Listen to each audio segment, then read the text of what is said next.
Welcome. Out of the Americas, with the hybrid amarants populating the world with modern humans. I denominated the haplogroup R, that is presented in the left under corner of your screen, with the title, HGR-Y-DNA, as the hybrid amarant, because its root is in the Americas, most dominantly in North America. This map demonstrates the root in the Americas, presented on your screen, in the left upper side, as R1M173 in the small red circle, inside the wide purple circle, that embraces North America, as well as the spreading out of the Americas, presented on your screen, in the map, as all arrows departing from North and South America, arriving in, or passing by all other continents of the world. I call the hybrid amarant group as amarant, because its root lies in the Americas, North America, and at that time there were no others than amarants. I call the hybrid amarant group as hybrid, mainly because of the extreme speed of changes that take place in a short period of time. Such changes are only possible by means of hybridization. It is also a very recent group, possibly the most recent group, and this group is from what I call the era of hybrids, that is presented in other videos. The hybrid amarant descendant R1B-M269, in the central part of your screen, with its name written left of France, is the latest or youngest group, and could be as recent as 4,250 years ago. I would like to denominate this group as the facade amarant, because this latest group turns over, in cases literally one more time, the Atlantic facade. Even being recent, the hybrid amarant presents a mosaic of descendant groups, spread all over the world, and your screen. The group spreads and expands very quickly, and very widely.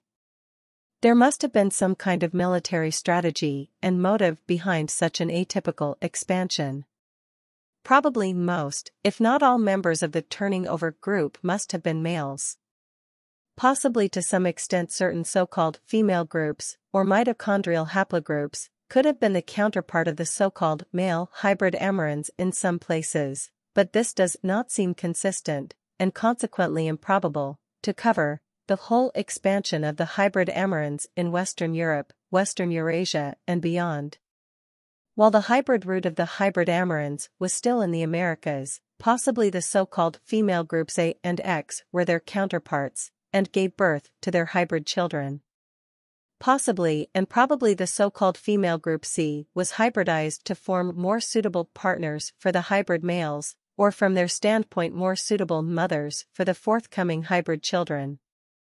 The hybrid male children would have to migrate soon anyhow, apparently without sufficient partners, meaning no formation of couples.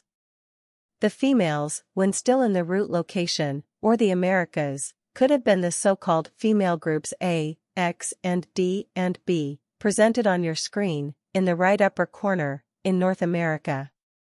Since the males were, already, hybridized, before departure, out of the Americas, probably the local females, in the Americas, had been hybridized too, possibly C into A and X. C is presented on the right side of your screen, in pink, roughly in the Amazon part of South America.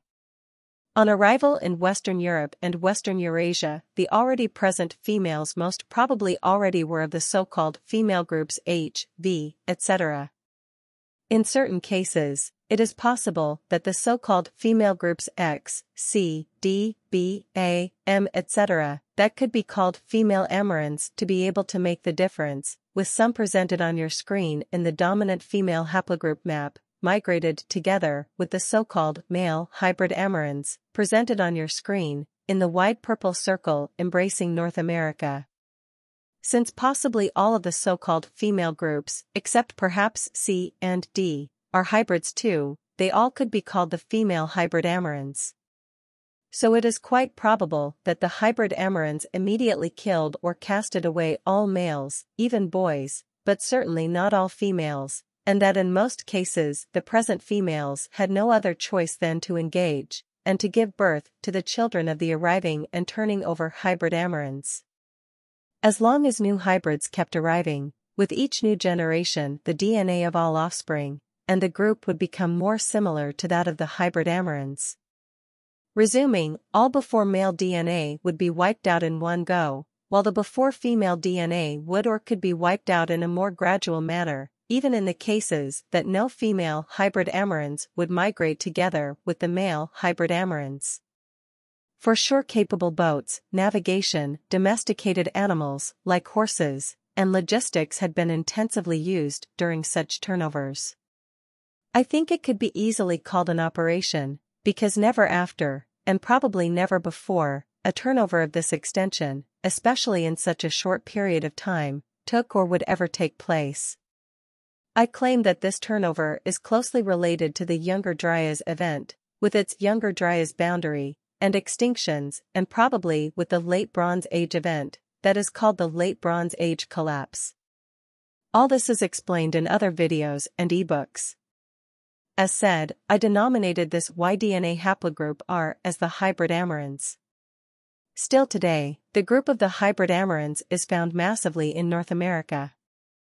Their presence in mass cannot be explained by the known migrations to the Americas since 1500, nor by migrations before, simply because they were the root, and there never was any significant, other, root or roots in the rest of the world, or outside of the Americas, to be able to, newly, or from scratch, form such a root in the Americas. It is clear that the root cannot come from the descendants, at least not in a haplogroup or in a genetic context. Nobody can seriously argue against this out of the Americas of the modern humans, because this hypothesis is genetically and also ancient DNA genetically watertight.